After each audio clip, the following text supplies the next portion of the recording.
Mon Seigneur et mon Dieu, je crois de tout mon cœur que tu es ici, que tu me vois, que tu m'entends. Je t'aime, je t'adore, je te demande pardon. Je veux prier, mais surtout te laisser prier à moi. Glisse dans mon cœur tes paroles et tes silences. Marie, ma mère immaculée, Saint Joseph et mon ange gardien, ne me quittez pas d'un seul instant. Joyeuse Pâques, Jésus est vraiment ressuscité. Et si tu as suivi la Semaine Sainte avec nous, tu te souviendras peut-être que jeudi saint, on était resté avec une question ouverte.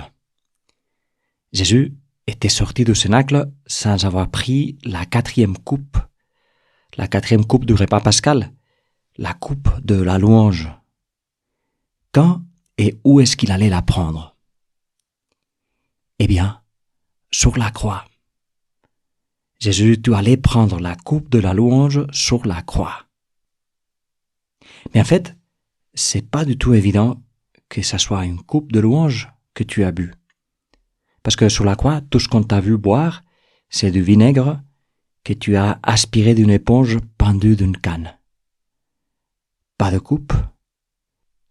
Et que du vin si vieux qu'il n'est que du vinaigre. En fait, c'est difficile de penser à quelque chose de plus éloigné d'une coupe de vin dans un repas. Et pourtant, c'est la coupe que tu as voulu boire. C'est notre vin, notre humanité vieillie, abîmée par notre éloignement de toi, par notre orgueil. C'est notre vin devenu vinaigre. Et tu as avalé tous ces vinaigres. Tu as avalé notre humanité pour la transformer depuis l'intérieur, depuis les plus profonds de nos abîmes. Donc oui, contre toute apparence, c'était là la quatrième coupe. Mais pourquoi coupe de louange? Parce que parmi tes 7 paroles sur croix, il y a des paroles de pardon, de salut, de miséricorde, mais des louanges. Oui, des louanges aussi. Mon Dieu, pourquoi m'as-tu abandonné? Derrière ces paroles si déchirantes, qui font le début du psaume 22, il y a la louange. Ces psaumes que Jésus connaissait par cœur, pas juste parce qu'il était un juif pieux, mais aussi parce que c'est lui-même qui l'a inspiré à David. Ces psaumes commencent par une angoisse profonde, mais devient vers la moitié un psaume de confiance, de victoire, de louange.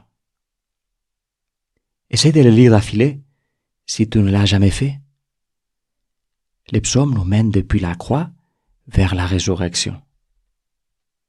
Et je veux m'arrêter sur un verset de ces psaumes, dans cette deuxième moitié qui anticipe la lumière du matin de la résurrection. Le psalmiste, Jésus lui-même, dit « Je proclame ton nom devant mes frères ». Jésus proclame le nom du Père, le nom de Dieu devant ses frères. Et ça évoque toute une longue histoire de demande de la part d'Israël, de la part des hommes, que Dieu dévoile son nom. Comment tu t'appelles? Qui es-tu? Que veux-tu de moi? Pourquoi m'as-tu créé? Et Dieu qui a commencé à dévoiler peu à peu son nom, jusqu'au moment où il a tout dévoilé avec Jésus. Jésus est le nom de Dieu, le nom qui est au-dessus de tout nom. Si tu étais attentif aussi, soit à dimanche de Rameaux que vendredi saint, avant le récit de la Passion, on a lu ou on a même chanté une belle antienne tirée des lettres de Saint Paul qui dit « Le Christ s'est fait pour nous obéissant jusqu'à la mort et la mort de la croix. C'est pourquoi Dieu l'a exalté et lui a donné le nom qui est au-dessus de tout nom. » J'aime beaucoup le chant de cette antienne en grégorien. C'est à mon avis l'un des sommets du grégorien, en absolu. Et il arrive dans ces chants, comme avec les psaumes 22. Ça commence grave, ça commence sérieux, voire triste. Et ensuite, vers la moitié, lorsqu'on parle du nom de Jésus, le nom triomphant de Jésus ressuscité, le chant devient lumineux. Il annonce aussi la résurrection. Je veux te le faire écouter. Au moins cette deuxième moitié. Regarde comment le chant reste à savourer longuement le doux nom de Jésus. Propter quod Deus exaltavit illum.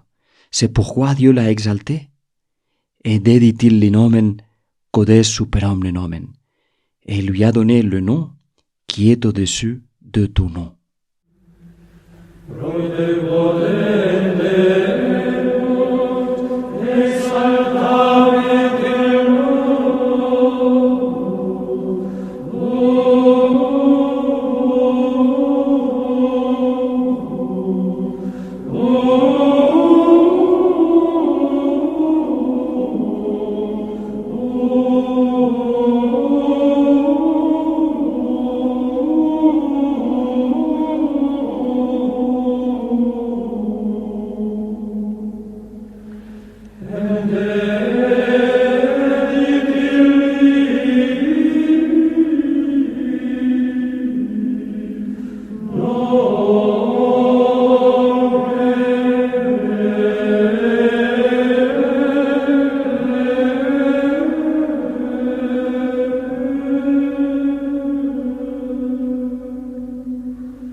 Le nom de Jésus.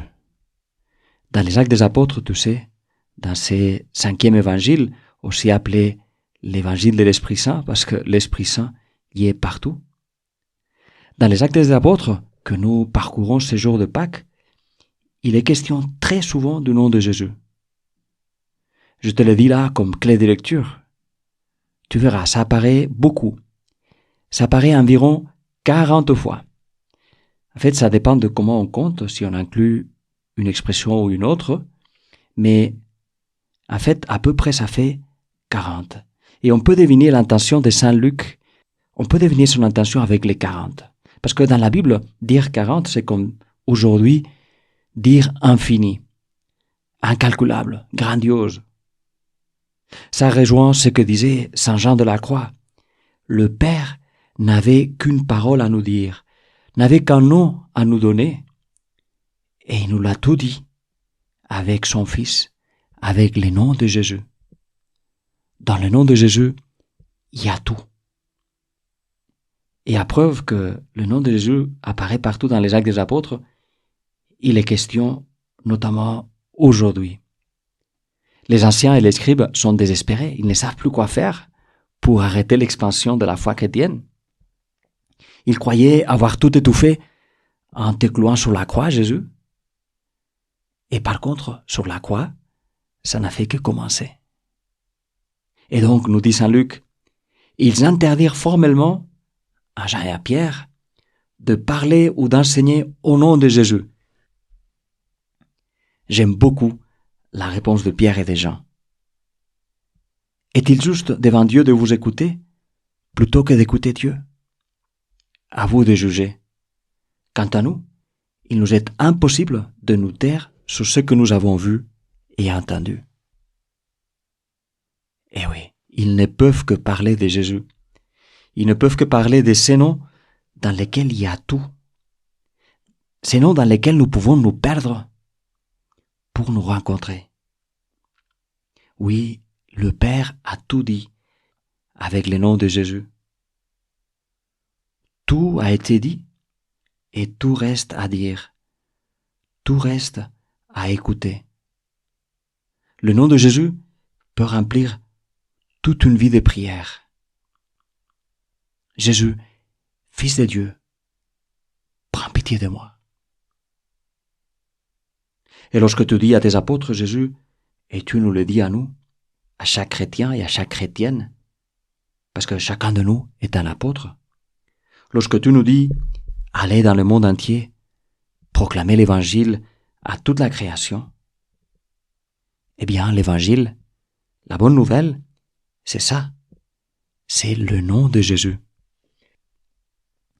Le nom de Jésus qui est baume, qui est joie, qui est paix. Le nom de Jésus qui est tout. S'il t'arrive d'oublier parfois les noms des gens, sois sûr, c'est non. Le nom de Jésus, on ne l'oublie pas. Je te remercie, mon Dieu, de tout ce que tu as semé dans mon cœur pendant ces moments de prière. Fais-les pousser et porter de fruits. Marie, ma mère immaculée, Saint Joseph et mon ange gardien, accompagne-moi toujours en chemin.